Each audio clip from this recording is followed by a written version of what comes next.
All right, cool. Thanks guys for showing up to the Strong Gray Line meetup. Good seeing everybody here.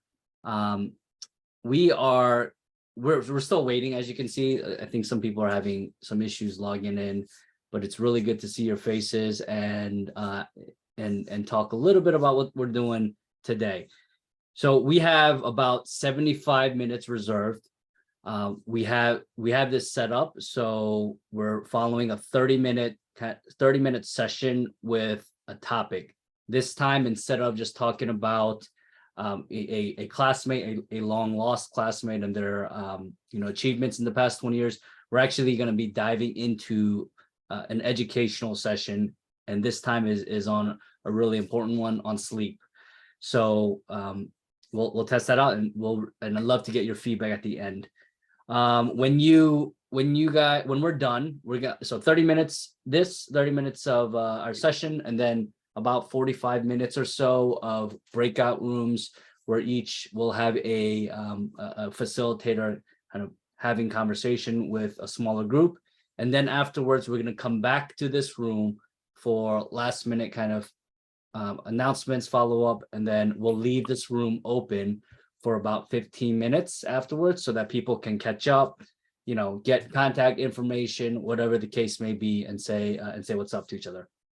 And then lastly, please try to take, I'm going to be sending you a right here in the chat room, a survey after this. If you can spend a little bit of time telling us your thoughts. As Haley mentioned, we're working out the kinks to this and trying to make things easier, more applicable to everyone's busy lives. So, and there will be a question about about how you're feeling behaviorally, mentally, etc. as well. So you can answer there. All right, now to the main event. We have Sierra and Dave, who have graciously volunteered to be subject matter experts in this field of sleep. Very quick background on Dave. He went straight from West Point to Duke for medical school, then continued medical training in Army hospitals in Hawaii and DC. He's a lung specialist, a pulmonary specialist, and has been an ICU physician for the past 8 years in Hawaii and North Carolina, and also had some vacation assignments in East Africa and South Texas.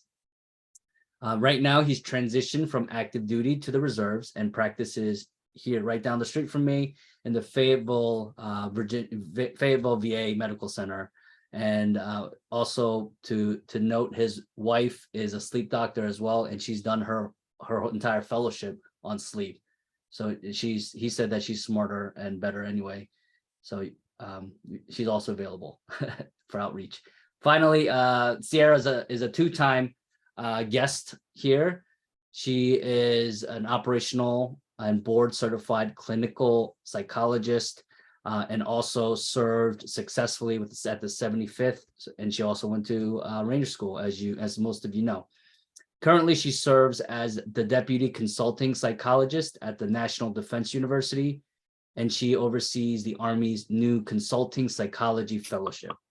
Her interests include application of psychological principles in enhancing the performance and leadership development of warfighters, as well as providing clinical support to those wounded in war. So I will turn it over to these two subject matter experts, and they can have a conversation here for the next 25-30 minutes.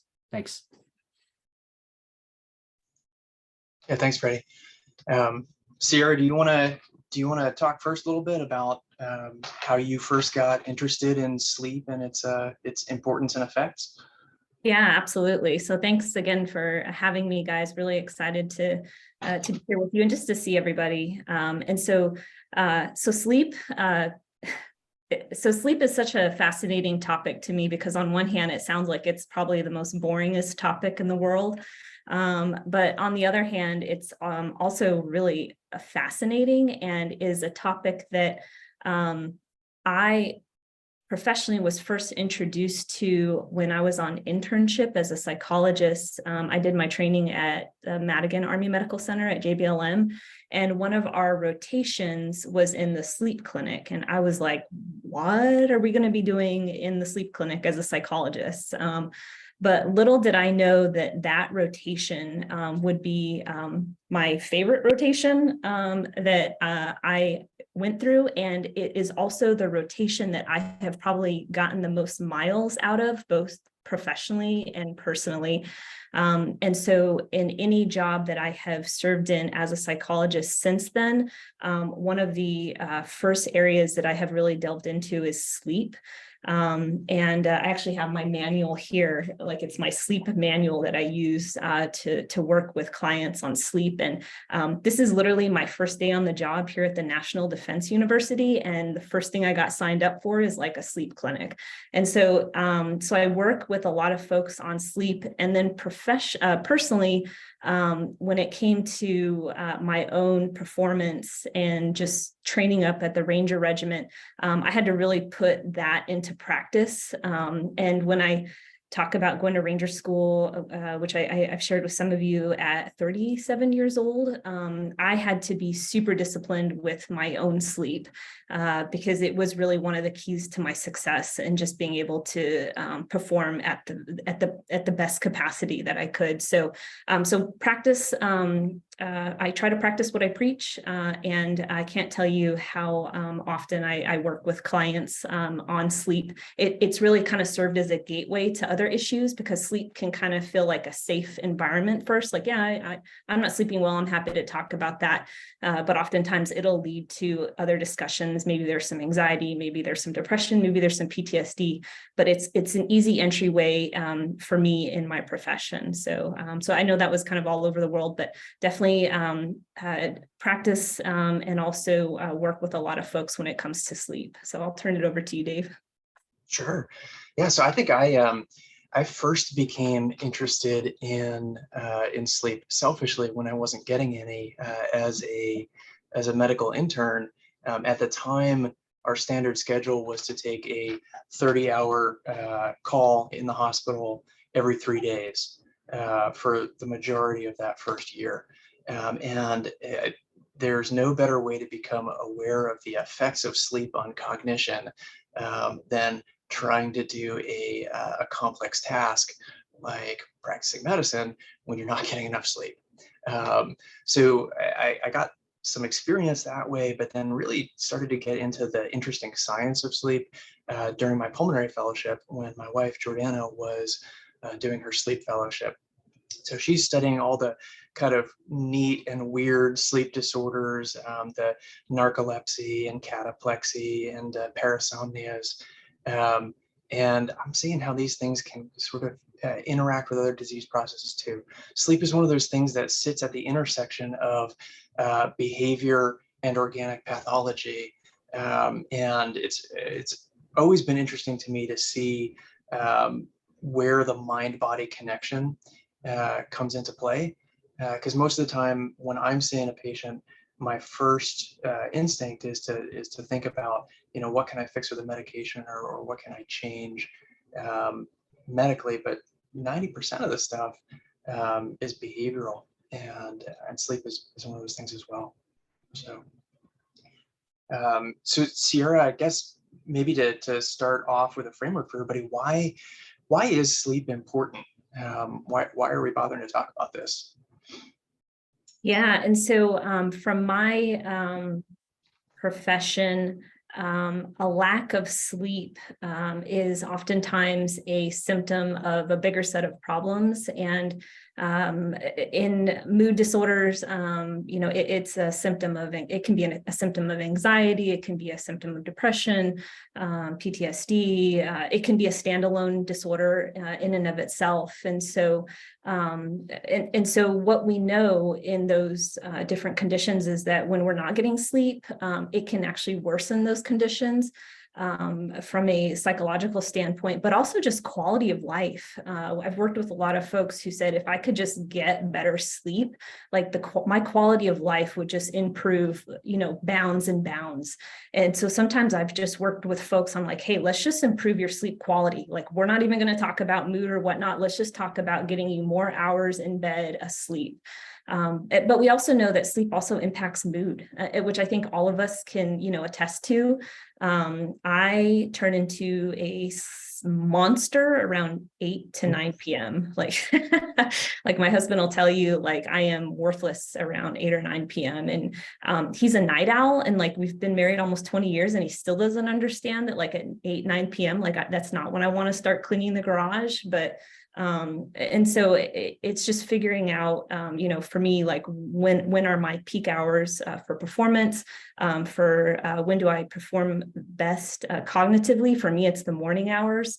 And so there's a lot when it comes to sleep. It can impact behavioral health conditions. It can impact our mood. It can impact our relationships, our quality of life. And so it does encompass quite a bit. But I'll turn it back over to you, Dave, because I know as we were preparing for this, it was kind of nice how our professions kind of complement each other in terms of on the medical side, what can go, why is sleep important? Yeah, sure. So, like you said, there's a broad range of cognitive things and influences our state of well-being pretty holistically. Sleep is important for physiology as well. It's we wouldn't spend a third of our lives doing it if it didn't play an important role. So sleep is the time for our bodies to do repair functions, to be able to operate at a lower stress state. And it's also when we convert things we learn today into memories we can remember down the line. So if you're in an educational role or a lifelong learning kind of role, or meeting new people, you're going to be able to remember those things better with good sleep. One way to look at the importance of sleep and why we do it is to look at what goes wrong when we don't. So when we talk about cognitive function and executive function, maybe the best, or at least the best studied example to look at is medical trainees. So there was a movement about 20 years ago to start restricting the work hours of medical trainees, specifically because the rate of errors at the end of those overnight calls that I was talking about was so much higher. And so in 2003, the organizations that controlled medical residency restricted the work hours to 80 hours in a week, and then subsequently pared things down to 24 hours of call at a time. For a period of time, interns were restricted to only 16 hours of work at a time and mandatory sleep periods, which is may sound familiar from things like the airline industry, right? Crew rest is required for a reason, because not only do we become worse at making decisions, but our reaction time really gets impaired as well. So if you get in a car and drive after 24 hours without sleep, you're functioning at about the same level as someone with a blood alcohol content of 0.1. In 2 states, New Jersey and Arkansas, it's actually illegal to drive if you haven't slept in 24 hours. And if you get in a crash that results in injury or death, it's treated exactly the same as a DUI. In 6 states, physicians are required to report to the DMV if they have a patient who is driving drowsy or driving without sleeping. And then another 25 states allow that reporting but don't require it. When you look at other industries that are starting to be regulated now, so commercial truckers are required to get screened for sleep apnea, one of the most common organic physical reasons for insufficient sleep. And that's largely because about half of fatal truck crashes involve inadequate sleep. And then back in the military environment,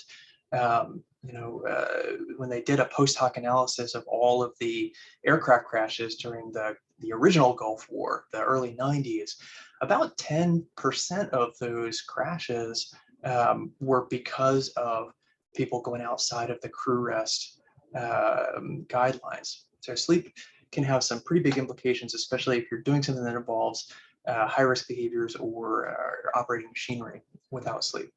And then physiologically, people who have chronic insufficient sleep have increased risk of heart attack, stroke, diabetes, erectile dysfunction, and a whole bunch of other problems that you wouldn't ordinarily think of as being directly related to sleep. But it's all boils down to not having enough time for the body to be at a low stress, low blood pressure state doing repair work.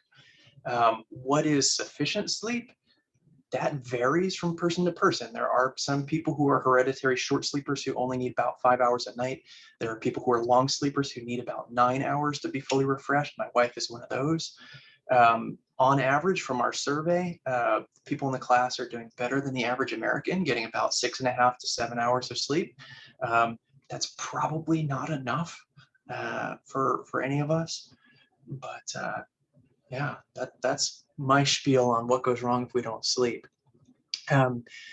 Sierra, what is it that makes it hard to get enough sleep? Sure. And so you kind of touched on this in terms of our own behaviors getting in the way of sleep. And this is how sleep education has kind of really fallen into the realm of psychologists, because we deal with a lot of human behavior. And so when it comes to treating somebody for sleep issues, like I'll do like a full biopsychosocial intake with an individual. And if there's any like medical or biological concerns, that's like when I would like refer to Dave to rule out like sleep apnea or narcolepsy or all those interesting, kind of organic things. But for the most part, it's really our own behavior that sabotages our own sleep. And so when I'm doing an intake with somebody, like I'm getting into the nitty gritty of like, how much caffeine are you drinking a day? When are you drinking it? When are you exercising? Tell me what your bedroom looks like. Is it cool, dark, and quiet? Are there critters or kids in bed with you? Because there's all types of things that we tend to do as adults to where we just sometimes make poor decisions, me included. Oh my gosh, like Netflix. I'm like, okay, like how active are you with your Netflix account? What are you binge watching? And so just, so there's a lot of things, but some of the most consistent things I've seen in terms of impacting people's sleep is inconsistent sleep schedules. And so a big part of sleep education is just talking to folks about circadian rhythm and just how important it is to make sure that you're maintaining a consistent sleep schedule, making sure that the bedroom is cool, dark, and quiet. And also just looking at, what type of substances are they using? A big one, a lot of people will, alcohol, will maybe get into using alcohol as a sleep aid or a nightcap. And while we know that it might help people kind of pass out, we know that it'll fragment their sleep and not allow them to go into the deeper stages of sleep throughout the night. And so there's like a huge educational piece. Working with soldiers, rangers, like they're hilarious, because it's like, no, you can't drink 4 Monsters a day, and smoke cigarettes. And so there's like some of that stuff that folks just aren't aware of when it comes to sleep. But again, a lot of it is behavioral, and a lot of it is just kind of retraining folks. What are some good ways to practice, good sleep hygiene? And I think for anybody that's become a parent and has had to sleep train a kid, to me, that was really helpful in terms of like, okay, if I want my daughter to sleep, pretty much the things that I'm doing and teaching her and manipulating her environment are the same things I need to be doing for myself to get myself back on a good sleep schedule. And so I'm thinking through this now as like we get ready to go back to school, and like my son was probably up till 1 o'clock last night, and so like I'm gonna have to like start putting his, start moving his bedtime back to the left. So just a lot of behavioral changes. We just moved into a new house, making sure we have dark curtains, like the blackout curtains, because even the smallest amount of light can throw off our sleep. And so there's a ton of behavioral interventions that you can do. And while that is a big component of correcting sleep, there's also other things like making sure that you're only using your bedroom for, I tell people sleep and sex and that's it. Because you want to train your body, that muscle memory of, hey, when you go into the bedroom, it's like bedtime. So, but yeah, tons of things that we can do behaviorally just to kind of put all the conditions in our favor for a good night rest. Yeah. Yeah. And you mentioned that, there's all this behavioral stuff, but then there are some other things that are organic pathology that maybe you can't control and you need to see a doctor about. So just talk just a minute about those. Sleep apnea is probably the most common and the one with which people are most familiar. Just as a brief refresher, the problem with obstructive sleep apnea is that the soft tissues in the neck or the throat or the tongue, when you relax when you're sleeping, especially when you're laying on your back in a supine position, they impinge on the airway. So they narrow the airway enough that either you stop breathing or you have shallow, ineffective breathing. And when that happens, the body notices and it fragments the sleep, because to get you to breathe again, the brain has to kind of come back to the surface, get closer to the awake state. And people with moderate to severe sleep apnea, that's happening every minute or two throughout the night. So they never really get a solid period of time down in deep sleep where the body can do all those restorative sleep functions. If you haven't already had a sleep study and you think that you might have sleep apnea, some things to be on the lookout for: disruptive snoring, tiredness during the day where you'd actually fall asleep sitting at a red light or sitting in a meeting. If somebody, if you have a bed partner that tells you you stop breathing or you choke and gasp in your sleep. It's more common in men than women, more common in folks that have a large neck circumference than a skinny neck, but it can happen in pretty much everybody. If you wake up in the morning with a headache, or if you have problems with blood pressure that's hard to control with medications, that may point towards sleep apnea as well. Hey, Dave, let me interrupt you a little bit here. We had asked everyone to take a sleep survey, just for people attending. Can you, any kind of data or any kind of analysis that jumped out from that?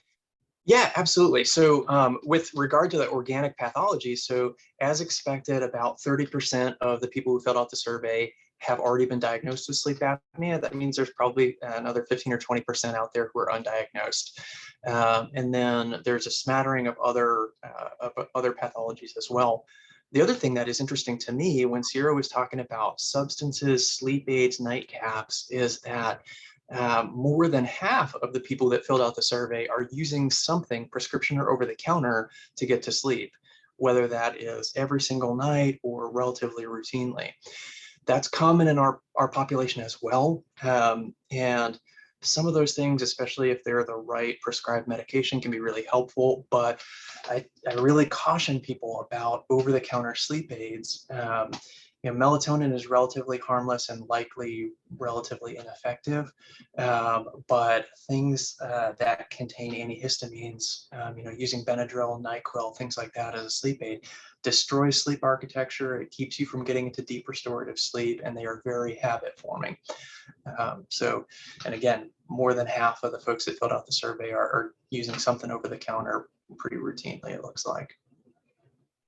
Cool. We have about like 10 minutes ish. I know Will had a really good question about his friend Bill. So yeah, Sierra, you want to take that one? Yeah. And so when it comes to caffeine, that is one of my vices, like 100%. So weird. People ask me all the time, like in Ranger School, like, what did you crave? I craved coffee every day of Ranger School, like so bizarre. And when I got to drink coffee, it did nothing. Like I was like beyond sleep deprived that like caffeine didn't even work. But what I recommend to folks when it comes to caffeine is to cut it off. Reduce your use as much as you can. Is it 200 milligrams? Dave, correct me on milligrams per day recommended. I would say probably less than that, because that's 4 cups of coffee. But I mean, I can't practice what I preach there. But what I do tell folks is to cut it off like no later than like 2 p.m. Because of how long it can stay in your system and interrupt your sleep at night. And then also just trying to find what are some other sources, whether it's tea or, no one wants to drink water, but, what are some other things that you can substitute to still kind of have that comfort item that doesn't have as much caffeine in it. But yeah, I'm there with you. Like I said, caffeine is a vice of mine for sure. And it is highly addictive. It's also something that it absolutely will disrupt your sleep if you drink it too late into the afternoon. Did you have anything to add, Dave? No, I think your advice is exactly spot on. I don't try to convince people to stop caffeine anymore. I try to just convince them to modify what and when. And I think that's a lot more effective. I want to double back because Alan appropriately asked about it to my comments on melatonin. So melatonin is very involved in the natural control of sleep. The melatonin products that you can get over the counter tend to be a low enough dose that you don't get enough concentration in the right part of the brain to really affect things. With that said, the best medication is an effective placebo. So if you're taking melatonin and it's working for you, don't stop because I said it's ineffective. And for some people, it really truly is. Whether it's the melatonin molecule itself that's doing the job, or the habit of using something that's not destroying sleep, I don't know. But for most people, most over-the-counter products, it's unlikely that melatonin is changing the chemistry of sleep in a meaningful way. I saw Mike had a question or two questions on here, and I want to take the first one, if you don't mind, which is would you mind repeating the question? Yeah. So Mike's question, his first piece here is before Netflix, phones, electricity, and stuff, did we used to get more sleep? What is sleep deprivation a modern problem? The answer to that is absolutely yes. Before electric light, the culture around sleep was generally that when it gets dark outside, you go to sleep, and when it's light, you wake up. And actually the historical and still our physiologic sleep process is broken up into 2 sleep periods. You go to sleep, wake up around midnight or 1 o'clock in the morning, and go back to sleep for another couple of hours. So I oftentimes have people ask me about waking up in the middle of the night. And it's normal and completely in tune with our physiology to wake up once or even twice in the middle of the night briefly and then go back to sleep. But yeah, the studies of how much sleep people get on average over the past 150 years have shown a pretty consistent decline from an average of 9 to 10 hours a night at the turn of the 20th century down to, in the US, between 5 and 6 hours on average now. And if I could just add to that, one of the areas that we've been encouraging people to utilize more in helping regulate their sleep is just daylight. Because as technology has increased and we're binge watching stuff, a lot of us are also not outside as often as we did, and sunlight just naturally regulates our sleep, right? Like when sunlight goes down, like our brain starts producing melatonin. And so I think one of the things I recently saw is just encouraging people to get outside in the morning. Even just for 30 minutes can really help in regulating your sleep. And then again, making sure that you don't have any sunlight coming into your room or any artificial light coming into your room at night so that your brain naturally produces the melatonin. That's a great segue into an answer to Will's question. So Will has a question about business travel, that every time he travels for work, he wakes up at 3 a.m. and can't get back to sleep. Now, if you're changing time zones, one of the most effective ways to reset your body clock is to get bright sunlight in the early morning at your new time zone. Fight the temptation to sleep in, go outside right away and expose yourself to bright sunlight. And that actually triggers the chemicals that set your body clock. Any other thoughts on business travel, Sarah? Sure. Yeah, a couple of things. So when people travel, I really encourage them to try to, again, if you're trying to minimize sunlight into your room, I read this hack online. You know how there's like the hangers in the closet that have the clips? I will take those clips and I will clip my curtains together just to like black out any sunlight coming into the room. One of my friends travels with a noise machine. I thought that was like a great idea because if it's loud or you're hearing doors slamming or whatnot, I mean, it's like, how do you become a sleep princess when you travel? You know, like what are the things that help you fall asleep? Is it a mask? Is it a scented candle? You know, just whatever it is. And then also trying to do a wind down routine. You know, when we're traveling, sometimes we're going like 100 miles an hour and then we just like expect to stop and go to sleep. It's like, no, come up with a routine so that you have some type of wind down routine. But it does take some planning and being really kind of intentional about it. Yeah, on that note, Chris Pollard had a question and then Jackie also had a question, but Chris was about slowing your racing mind that prevents from falling asleep. So wind down routine, can you elaborate there? And then anybody from the audience too, if you guys like have something that works for you, please share. We got about 5 minutes. I will say that that's probably one of the, at least the folks that I work with, that's one of the main reasons they can't fall asleep is because their mind is racing, or it's the first time in the day that they're quiet, and that's when all the questions happen.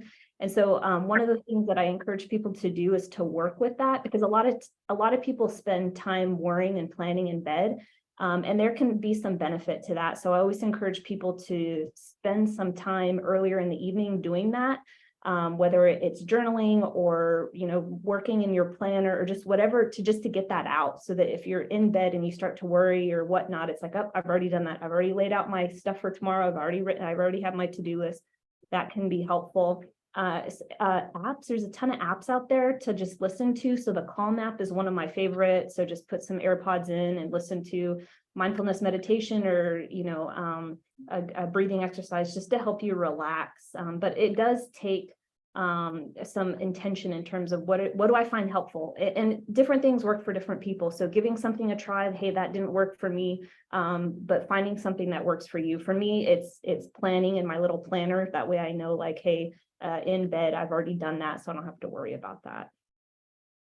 Yeah, I think the other piece that I would add there is, if you find that you are spending a lot of time awake in bed, you need to spend that time not in bed.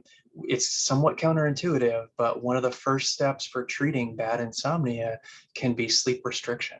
So if you're spending a lot of time being frustrated in bed about your inability to sleep, whether that's trouble getting to sleep or trouble staying asleep, under the direction of a sleep clinician, whether that's a sleep doc or a psychologist, that may be one of the keys for you, is to uncouple that worrying from being in bed, and spend that time sitting up in a chair in a different room. And when you finally feel sleepy, go to bed and sleep.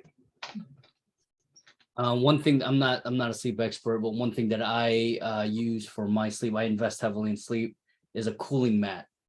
Like a lot of us sleep hot, I sleep hot, and I have a water mat that like cools the temperature and keeps it at like 70 degrees, while my wife can be bundled up, or the room can be hotter. So that's a big investment for me. And I also have a Whoop that tracks it. I just don't know how to use the data right now, but it tracks it nonetheless.